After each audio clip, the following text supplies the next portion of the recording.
And to honor his memory, people have lined up along the route to bid farewell. And we want to take a live look now from Skywatch as that procession continues for this fallen firefighter, Michael Altman. He was a father. He was the husband to a pregnant wife, and he had served for nearly 2 years with the fire department. But Dana, we learned he comes from a long history of firemen who have served. Yeah, his father, his uncle, and his grandfather. Let's turn to our Chris Habermelt now, who is also a firefighter, for more on what we expect will happen along that route and, of course, at the funeral home. Chris.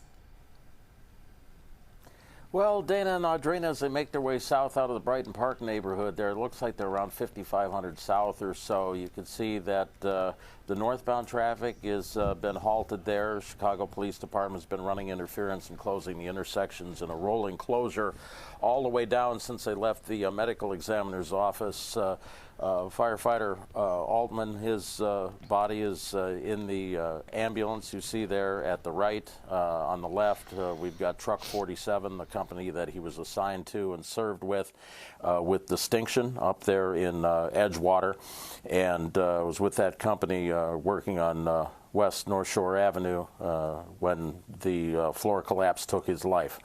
And so what is happening right now is that as the Chicago Fire Department brings him one step closer to ultimately coming home and takes him down to the Blake Lamb Funeral Home in Oak Lawn, all along the way here there are groups of people that have stood on the sidewalk. People sometimes, and I've been in many of these processions, they'll stop in traffic where they can't go anywhere anyway, so they'll come out, get out of their vehicle, stand next to them, put their hands over their hearts, even a little bit of a wave to some of the fire department members going by, because this hurts very badly. And the entire city mourns a person like Michael that you never got a chance to know, but you're going to find out about in the next week or so. We're going to be following the visitation and the funeral in St. Rita's coming up next Thursday and Friday respectively.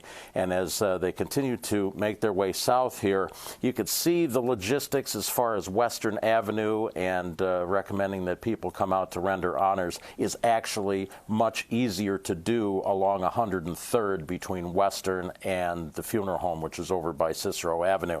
So that's why even this morning when I was on the air kind of recommending that that is where the best place would be to get out there, make render your own honors in your own way, whether it's a handwritten sign, waving a flag, or just standing there in solemn reverence as this young man passes by. So we'll be following this, and we'll have more coming up. Dana and Audrina, back to you. Okay, Chris, thank you so much. And we will check back in on this very somber procession throughout our show. And we do know that Altman's funeral services have been set. They are next week. There will be a visitation on Thursday at St. Rita of Kesha Shrine Chapel, and then his funeral will be Friday at the same church.